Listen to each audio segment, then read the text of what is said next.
Olá, meu nome é Andréia Vasconcelos, eu sou psicoterapeuta holística e hoje eu queria falar um pouquinho com você sobre histeria e sexualidade. O que será que essas duas palavras tão icônicas, muitas das vezes tabus, têm a ver uma com a outra?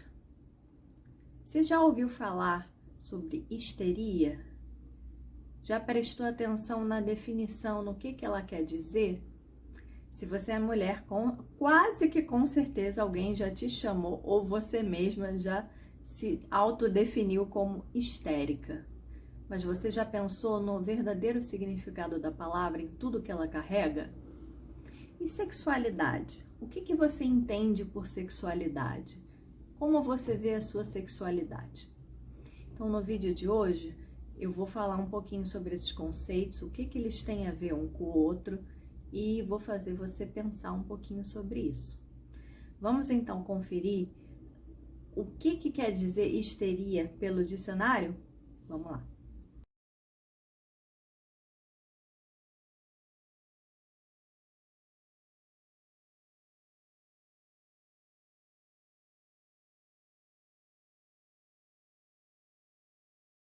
Bom, agora que nós já sabemos a definição de histeria, vamos entender a origem dessa palavra. Vem do grego histera, que quer dizer útero. Então, antigamente acreditava-se que a histeria era uma disfunção uterina.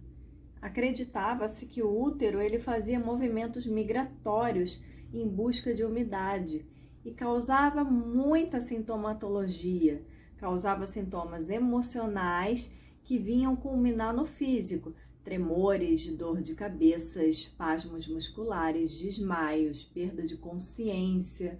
A lista é gigantesca. Pela medicina tradicional, a histeria são afetos e emoções reprimidos e as reações histéricas são as manifestações que ela traz pelo corpo e pela mente. Na medicina alopática, ela é tratada geralmente com ansiolíticos, bem como encaminhamento para terapia. Eu li recentemente uma matéria muito interessante no Jornal Brasileiro de Psiquiatria, que dizia que já existem registros datados da doença, da histeria, passando de 2.000 anos, e que até hoje esses registros quase não diferem, ou seja, tudo que relatam há mais de 2.000 anos sobre essas manifestações quase não mudam para os relatos médicos de hoje. Já para a psicanálise, a neurose histérica envolve a frustração de um impulso instintivo. E Freud define a neurose como a expressão de conflitos, de desejos do inconsciente. Quando esses desejos eles se tornavam incompatíveis com a realidade exterior, a pessoa manifestava intensa ansiedade, mal-estar e N sintomas.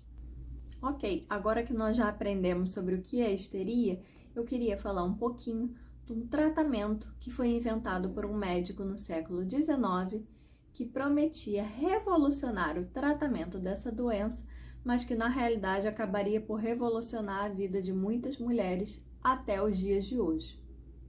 Esse tratamento chama-se vibrador. Toda essa história ela é muito bem contada no livro A Tecnologia do Orgasmo, da autora americana Rachel Maine. Depois vale a pena vocês darem uma pesquisada. Vou mostrar um pouquinho para vocês agora, contar um pouquinho da história, da evolução do vibrador. E logo depois eu vou colocar um trechinho de um trailer de um filme que foi gravado em 2011, chama-se Histeria. Também vale a pena que vocês vejam. Apesar de ser um filme de comédia, ele é bem fidedigno à história do vibrador. Por que o vibrador tem a ver com isso tudo? Que ele nos leva a outra parte do vídeo que eu quero falar com vocês, a sexualidade. E aí vocês vão entender como tudo isso está conectado. No livro, a autora conta como a masturbação já era usada para tratar a histeria desde o período romano. E ela fala que a invenção do vibrador, feita pelo médico, tinha o intuito principal de poupar força no tratamento de histeria orgásmica. A partir daí vieram várias versões dele, a manivela, a vapor, o elétrico. Porém, em 1915, a Associação Médica Americana classificou os vibradores como delírio e armadilha, dizendo que eles só tinham efeitos psicológicos e não médicos, onde eles passaram a ser vistos por eles como uma fraude. Mas isso não impediu que eles continuassem a ser produzidos.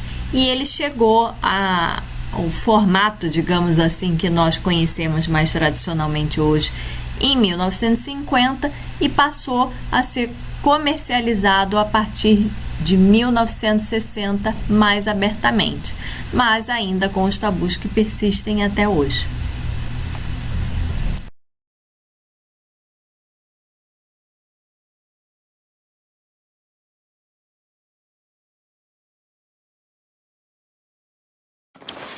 Morning, Mrs. Parsons. Good morning, Doctor. Tell me, what do you know of hysteria?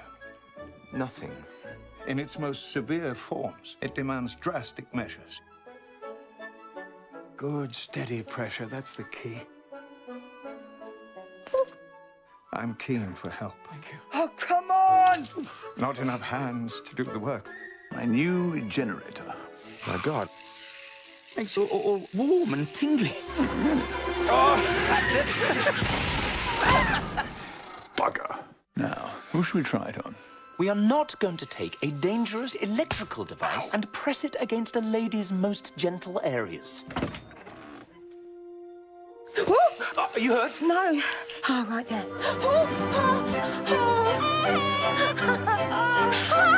What do you call that little thing? Well, I was calling it the feather duster. Well, I think of something quick, so the girl knows what to... Does harm to no one and makes anyone who comes into contact with it feel better.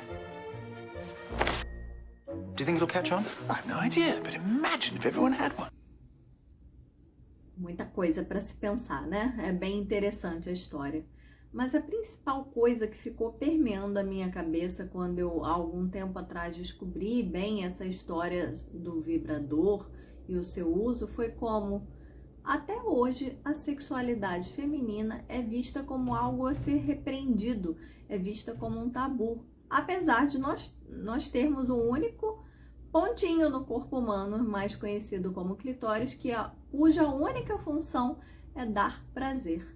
Isso ainda é visto como errado. Inclusive, ainda existem tribos na África em que se mutilam as mulheres para que ela não sinta prazer, ela seja uma mera procriadora. É uma vergonha tal que muitas mulheres com os seus maridos, elas fingem orgasmos, elas não conhecem o seu corpo, elas não conhecem a sua sexualidade. Elas associam a sua sexualidade somente ao ato sexual e que a obrigação de dar prazer é do marido.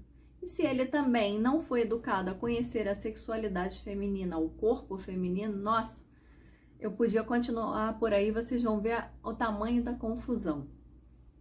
O principal motivo hoje de busca de terapia por mulheres é o autoconhecimento, que está ligado, na maioria das vezes, basta uma busca rápida no Google para vocês verem que os problemas estão aliados a relacionamento e a sexualidade, porque elas foram reprimidas desde sempre a não conhecer os seus corpos, a ter vergonha dos seus corpos, a ter vergonha de sentir prazer.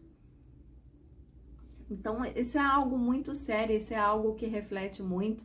No trailer do filme foi colocado com comédia, mas se a gente parar para pensar na magnitude,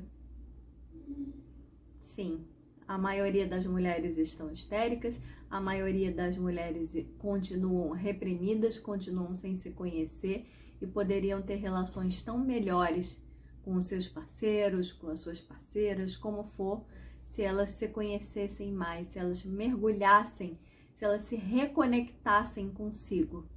Então, o meu convite hoje é que você se reconecte com você, que você conheça o seu corpo, que você pare de ter vergonha do seu corpo, que você se aceite.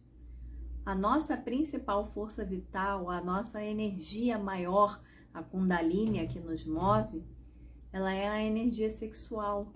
Isso não está ligado somente a sexo, está ligado a muito mais coisas que isso. Ok? Pense sobre isso, reconecte-se, quebre o tabu e perceba-se como o ser integral que você é. Gratidão.